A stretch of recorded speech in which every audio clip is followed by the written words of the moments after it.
Nah, itu dimasukin tuh, dua-duanya tangannya gantian satu-satu. Kalau orang yang benar, masukin tangan ke api, nggak kebakar. Dan di pondok aneh dulu begitu. Abuya itu punya amalan timah. Timah itu ditaruh di atas lempengan timah, ditaruh di atas panci, ditaruh di atas kompor, dibakar sampai timahnya mendidih. Jadi kalau di pondok itu ada kasus pencurian, semua santri itu dikumpulin di dalam masjid. Ini sering, aneh ngalamin itu sering.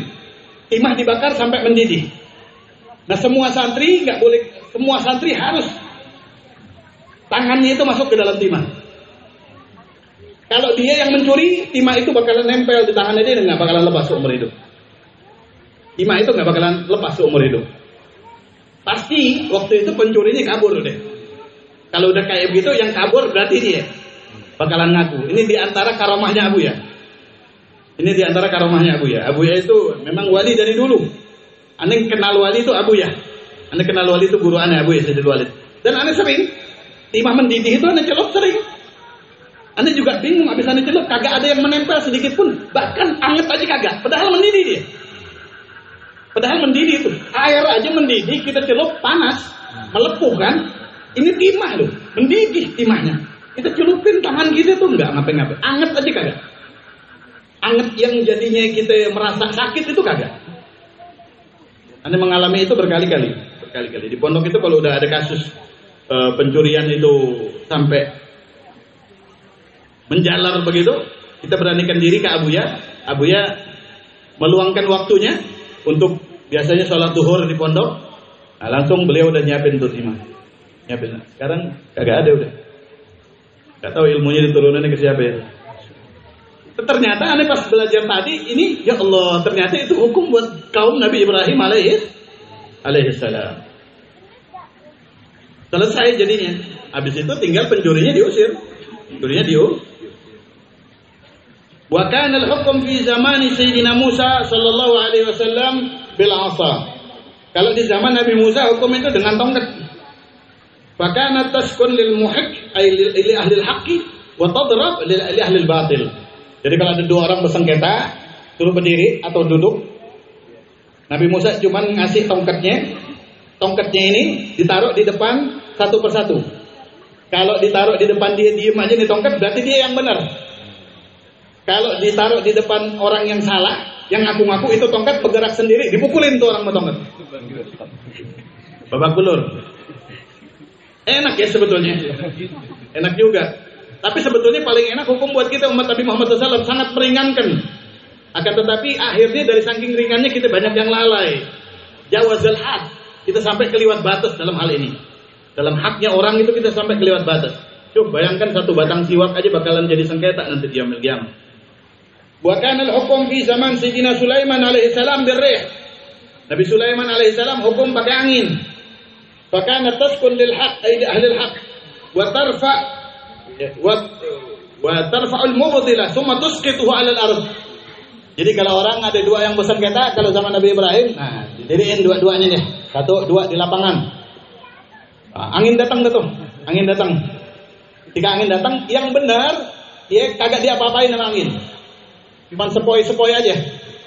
Nah, yang salah nih, yang ngaku-ngaku, yang ahli fitnah, diangkat sama angin tinggi. Habis itu dijatuhin. Terus gitu, dibanting sama angin, jebret gitu. Cimande. Habis itu kan Haji Naim. Wa kana al-hukm fi zaman Dzulqarnain bil ma. Kalau di zaman Dzulqarnain, jadi ini mukjizat semuanya, pakai mukjizat. Aulia ummatika anbiya Bani Israil, kata Rasulullah SAW. Wali umat saya kayak Nabi Bani Israil. Terbukti Abuya karomahnya kayak mukjizatnya Nabi Ibrahim alaihissalam. Api dibikin tenang. Aneh nyaksikan, sering aneh itu. Nah kalau sekarang ada orang bakar timah nih suruh nyulup, ogah nih. Dibayar juga ogah gitu. Ini benar-benar loh, benar-benar. Ya Allah, apa kagak minta ya dulu. Tapi itu mungkin lah sambil muktasab, itu pemberian Allah, itu karamah. Kalau zaman Dzulqarnain pakai air, fakana tidak jalasa alaihi al-muhiq wa ahli al-haq jamad. Wa idza jalasa alaihi al-mubtilu dhaba. Jadi kalau zaman Dzulqarnain hukum itu pakai air. Itu dua orang yang bersengketa ini dua-duanya disuruh duduk di atas air. Di atas air. Kalau dia orang yang benar, maka airnya akan menjadi keras. Kayak batu es. Gak tenggelam. Nah, tinggal yang salah, kelelep dia. Kelelep. Nah, di zaman Nabi Daud alaihissalam ada cerita di sini.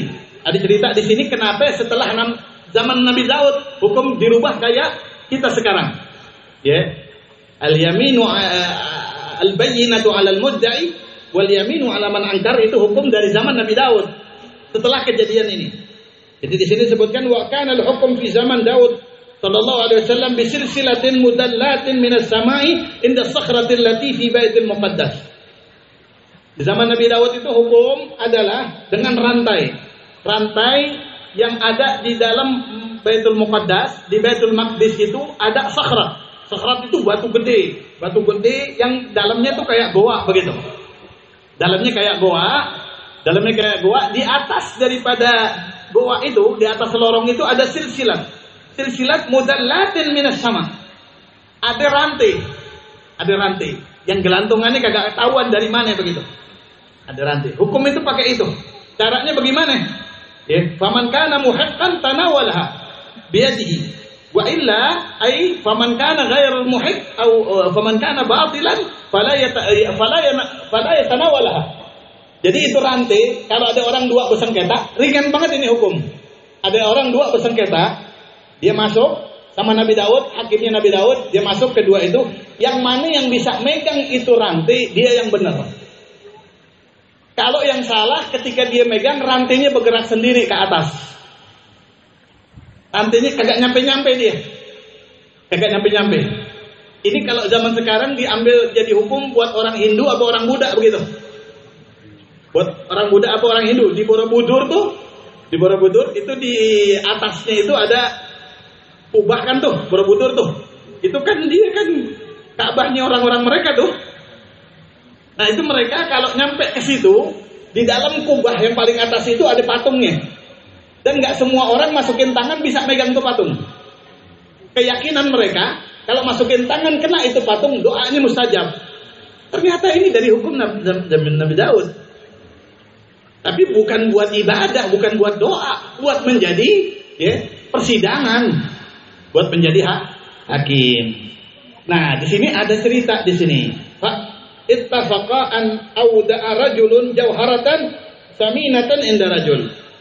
Suatu hari ada umat Nabi Daud nitip, dia mau musafir, nitip permata kepada kawannya.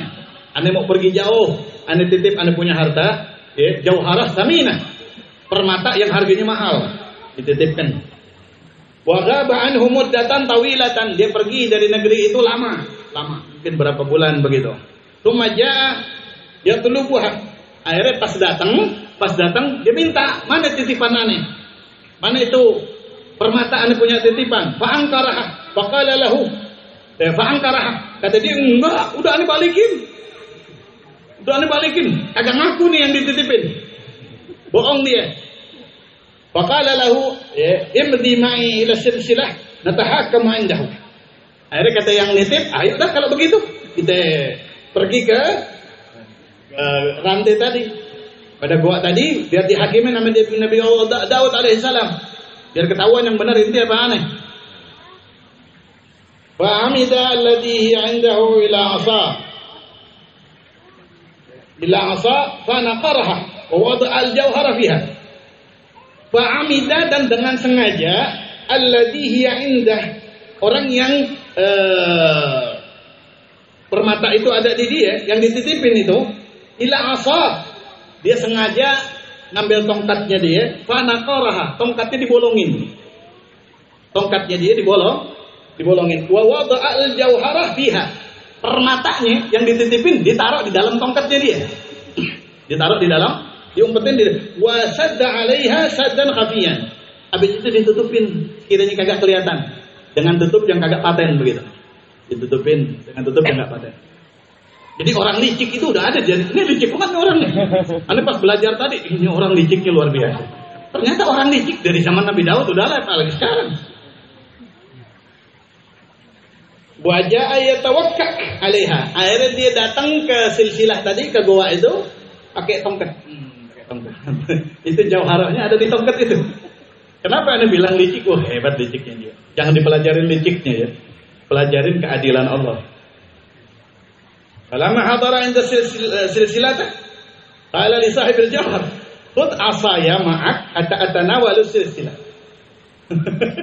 Liciknya adalah ketika dia dihukumin untuk ngambil itu silsilah, ngambil itu rantai, tongkatnya dia yang permatanya ada di situ, dititipin ke yang punyanya.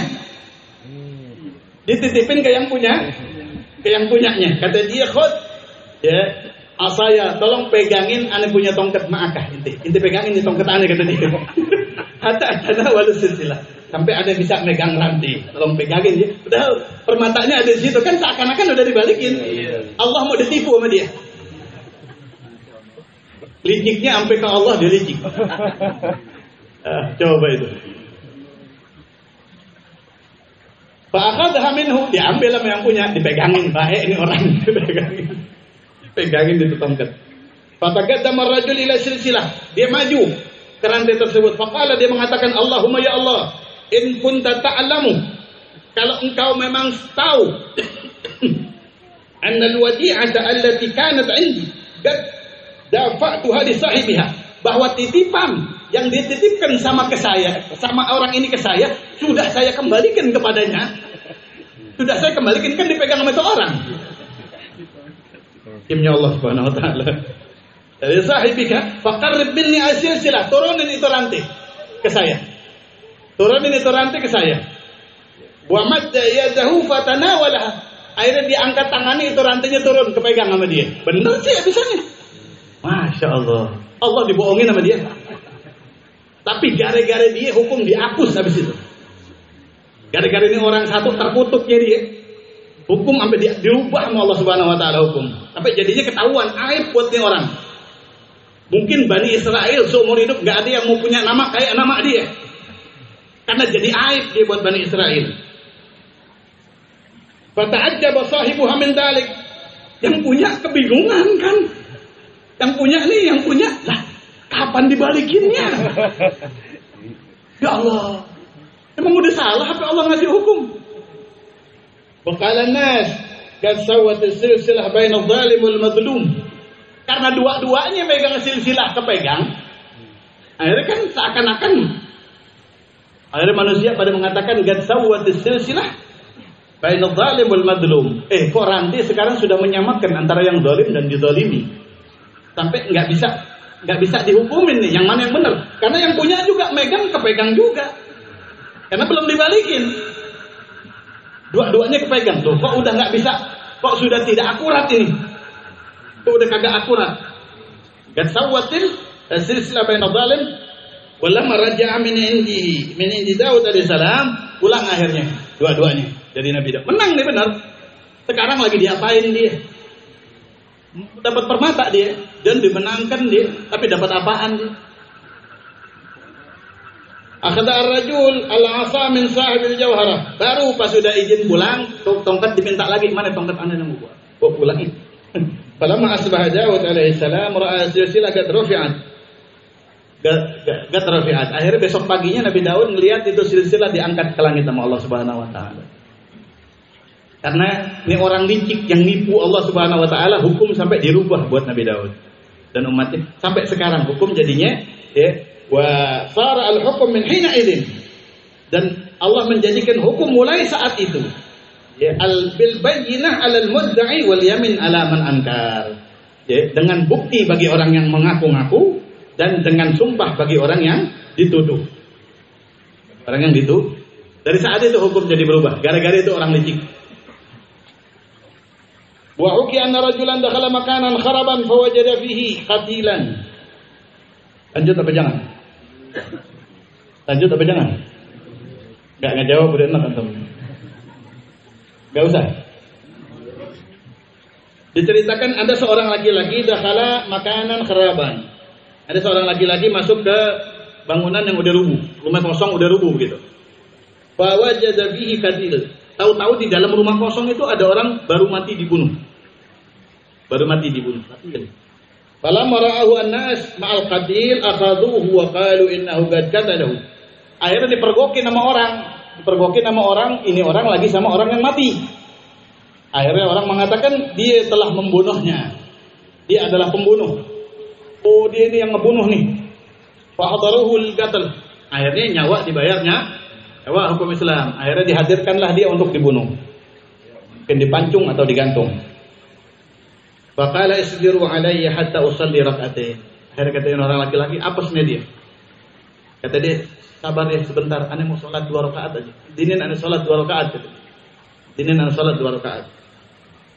Sholat 2 rakaat. Falamma faragha min salatihi, ketika dia selesai sholat, dia berdoa, qala ilahi Allah, anta nahaitana an kitmani syahadah. Engkau melarang kita untuk menyembunyikan persaksian. Menyembunyikan persaksian. Kalau kita betul menyaksikan, kita betul-betul menyaksikan, kita nggak boleh menyembunyikan. Kita sampaikan itu persaksian. Kalau memang menyaksi, tapi kalau kagak, jangan jadi saksi. Kalau kita kagak tahu, jangan jadi saksi. Anta nahaitana an kitmani syahadah. Engkau melarang kami untuk menyembunyikan syahadah. Menyembunyikan syahadah. Wa ma li syahidun ghairuka. Sedangkan sekarang saya nggak punya saksi kecuali engkau ya Allah. Saksi kalau saya ini bukan membunuh ini orang, kalau saya bukan pembunuh, cuman engkau yang tahu, cuman engkau ya Allah. Yang tahu cuman engkau. Antum nih kalau lagi antum difitnah, pakai nih doa, ya Allah yang tahu cuman engkau, dan nikmati tahunya Allah itu. Nikmati kebersamaan antum sama Allah. Fidharra itu, di dalam keadaan antum terpojok. Kita manusia semuanya pasti mengalami saat kita difitnah. Memang zamannya udah. Dari zaman Nabi Adam aja udah ada fitnah, apalagi sekarang. Semua. Kalau antum mengalami hal itu, jangan nyari pembenaran dari makhluk. Jangan berharap orang husnudzon sama kita. Jangan, kembalilah kepada Allah. Ma li syahidun ghairuka ya Allah. Ya Allah, anda enggak punya saksi kecuali engkau ya Allah. Kecuali engkau. Toh sebetulnya di dunia aja udah kelihatan ada orang memfitnah, ada orang memberi kabar buruk tentang orang lain. Bisa kita lihat dari nasib keduanya. Kalau nasibnya dia tambah terpuruk, berarti Allah murka sama dia, berarti dia sedang memfitnah, begitu. Toh buktinya kemarin ini banyak persidangan tentang guru-guru kita, pada matinya kacau-kacau banget tuh. Itu kan udah bukti dari Allah. Persaksian mereka adalah palsu. Persaksian mereka adalah itu sudah sebetulnya bayan min Allah. Sudah penjelasan dari Allah Subhanahu. Cuman kita kalau dalam urusan pribadi, urusan kecil, kita difitnah sama tetangga, kayak difitnah, diadu domba sama saudara atau apa. Nah, syahidun ghairuka ya Rabb. Yang penting kitanya kagak bikin salah. Yang penting itu adalah fitnah, bukan perlakuan kita. Itu minta tinggal sama ya Allah, anda enggak punya saksi kecuali engkau ya Allah. Fandur ila du'fi wa ajzi. Maka lihatlah kelemahan saya ini ya Allah. Saya lemah. Saya enggak punya kekuatan apapun. Saya ngaku juga kagak kuat. Ya. Saya ngaku juga kagak kuat. Tapi tolong ya Allah, saksi saya cuma anda ya Allah. Saksi saya cuma anda. Tolonglah saya. Lihatlah hambamu ini, nadrah. Nadrah sama ro'a itu bedanya apa? Kalau di dalam kamu sama-sama melihat. Tapi kalau nadrah, pandangan kasih sayang. Fandur, lihatlah saya. Lihatlah kelemahan saya. Lihatlah ketidakberdayaan saya. Untuk menjelaskan kepada mereka kalau saya tidak punya salah dengan pandangan rahmatmu ya Allah. Minta kepada Allah Subhanahu. Fa kharaja min bainil qaum rajulun. Tiba-tiba tahu-tahu di kalangan orang yang banyak lagi pada mau membunuh dia, lagi pada menghukum, tahu-tahu ada rajulun maju. Fa qala khallu sabilahu fa ana al-qatil. Tahu-tahu dia bilang lepasin, aneh yang ngebunuh sebetulnya. Tahu-tahu ngaku ini orang. Tahu-tahu ngaku. Mustajab doanya orang yang lagi dizalimin. Kenapa ini orang doanya mustajab? Dia lagi dalam keadaan terfitnah. Dia berdoa sama Allah, dia pasrah sama Allah Subhanahu. Kata, mali syahidun ghairuka ya Allah. Mali syahidun ghairuka. Faqalu lahu ma alladhi hamalaka 'ala al-iqrar bil qatl. Mereka akhirnya berkata, inti ini posisi inti aman loh. Tadi enggak ada satupun yang menjadi bukti atau dalil kalau ente pelakunya. Kenapa kau ente ngaku? Apa yang mendorong motivasinya ente ngaku kalau ente yang membunuh? Apa motivasinya? Faqala nudiyat fi sirri. Nudiyat fi sirri. Ana dibisikin kata dia. Ana barusan dibisikin. Apa yang dibisikin? Ya hada bulan. Bisikannya adalah innahu qad talaba minna asy-syahadah. Orang yang lagi difitnah itu atas ulahmu, dia sudah meminta persaksian dari saya. Minta persaksiannya kan dari Allah Subhanahu. Mali syahidun ghairuka. Ana enggak punya saksi kecuali Engkau ya Allah. Selainmu enggak ada saksi saya, cuman Allah. Talaba minni ya asy-syahadah minna asy-syahadah. Dia udah minta persaksian dari saya. Fa in aqrarta mau ngaku apa kagak ini? Itu suara bisikin, mau ngaku apa kagak ini? Wa illa kasyafna an halik. Inti punya dua pilihan, akrar, inti ngaku, atau ane buka aib inti. Dibisikin. Tapi yang bisikin malaikatnya Allah Subhanahu wa taala yang langsung nancep ke hati, ketakutan dia. Inti yang buka apa yang buka? Begitu. Kasyafna an halik wa illa kasyafna an halik. Akrarta au kasyafna an halik. Inti mau ngakuin dari inti ngaku atau ane yang ngebuka kata Allah. Atau ane yang ngebuka. Fama amkanani illa al-iqrar bil khatar. Ane enggak punya pilihan. Nggak mungkin ana ingkar lagi kecuali ana harus ngaku kata dia. Ana harus ngaku. Tapi apa yang dia dapat ketika dia mengaku? Faqala waladul maqtul. Hukum itu kan nafsu bin nafsi wal ain bil ain wad dam bil dam, begitu kan ya? Mata dengan mata, tangan dengan tangan, nyawa dengan nyawa begitu. Wasulhu khair. Akan tetapi damai itu lebih baik. Damai itu lebih baik. Akhirnya anak daripada yang dibunuh bapaknya yang dibunuh, anaknya mengatakan, "Gas afautu anil gatil." Udah jangan dihukum, aneh udah maafin. Karena dia ngikutin perintah Allah, Allah suruh ngaku, dia ngaku, aman dia, selamat daripada hukum. Nah, hikmah kaunil bayyinah 'alal mudda'i wal yamin 'alal munkar anna janibal mudda'i dha'if bi da'wahu khilaf al-asl. Fatuliba minhu al-hujjah al-gawiyah wa hiya al-bayyinah. Kenapa kok orang yang mengaku harus dengan bukti, tapi orang yang dituduh ini cukup dengan sumpah saja? Ya, orang yang menjadi korban itu cukup dengan sumpah aja dibenarkan, sedangkan yang ngaku-ngaku ini harus ada buktinya.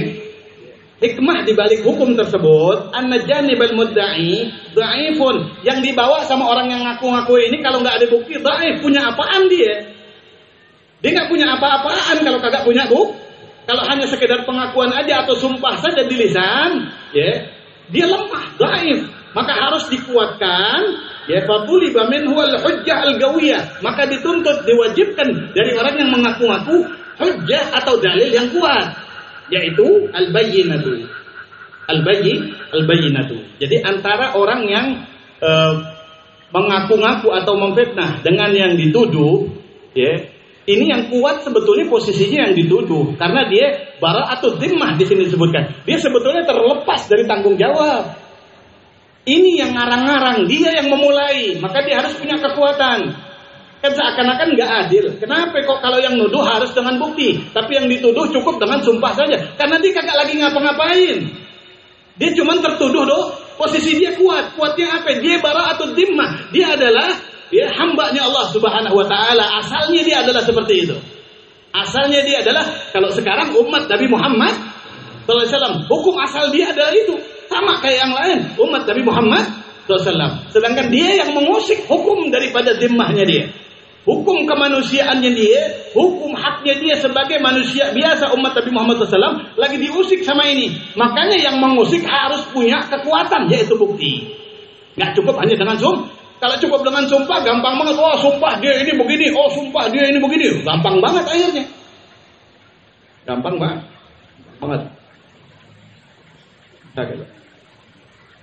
Fatuliba min al-hujjah al-gawiyah wa al-bayyinah. Wa janibal munkir gawiyun li muwafaqatuhu lil asal wa huwa bara'atud dhimmah. Kalau orang yang ingkar terhadap itu, yaitu orang yang dituduh tadi, posisi dia kuat. Apa kekuatannya dia? Dia bara'atud dhimmah. Dia bara'atud dhimmah tadi. Udah Anda jelasin. Dia ini selamat dari semua tuduhan itu kalau kagak ada bukti. Selamat dari sebuah Dia hukum asalnya dia adalah sama kayak yang lain. Dia umat Nabi Muhammad sallallahu alaihi wasallam, harus dihukumi seperti umat Nabi Muhammad sallallahu alaihi wasallam. Faktufiya minhu bil hujjah ad-dha'ifah wa hiya al-yamin. Maka cukuplah bagi dia ya dalil hujjah yang lemah, yaitu sumpah aja udah cukup. Oh sumpah ini enggak melakukannya, sudah selesai. Kalau toh dia melakukan, mubahalah itu namanya, celaka dia bakalan. Agak. Faja'alat al-qawiyah fi janibil dha'if wa dha'if fi janibil qawi liyata'adala, biar balance, biar imbang. Yang lemah yaitu orang yang menuduh harus punya kekuatan, yang kuat orang yang dituduh harus punya dalil meskipun yang lemah yaitu sumpah, biar sama-sama imbang, biar hakim ini bisa menghukumi dengan seadil-adilnya. Tsumma inna hadzal hadis qaidatun 'azimatun min qawaidid-din. Ini hadis termasuk fondasi daripada agama kita. Fondasi daripada agama. Hadisun hasanun rawahu al-Baihaqi. Ini hadis yang hasan diriwayatkan oleh Imam al-Baihaqi. Mudah-mudahan ini hadis menjadikan motivasi buat kita biar lebih berhati-hati lagi untuk menilai orang lain atau untuk menjadi saksi terhadap kesalahan orang lain. Berhati-hati dalam hidup. Ini dalam hal apapun ya, gak harus dalam persidangan, dalam hal kehidupan juga, dalam hal keluarga juga, semuanya ini terjadi. Semuanya ini terjadi. Ya, apalagi kalau persaksian kita nyakitin orang tua kita sendiri, ini yang paling azim. Ya Allah Subhanahu wa taala. Mudah-mudahan Allah yuslih lana sya'nana. Mudah-mudahan Allah perbaikin diri kita, pribadi kita, Allah perbaikin pekerjaan kita, Allah perbaikin hati kita. Allahumma ya man wafaqa ahlal khairil khair wa a'inahum ala wafaqna lil khair wa a'inna alaih. قال رسول الله صلى الله عليه وسلم أفضل ما قلت أنا والنبيون من قبلي لا إله إلا الله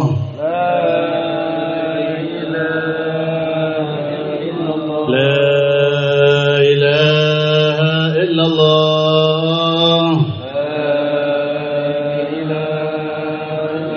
لا إله إلا الله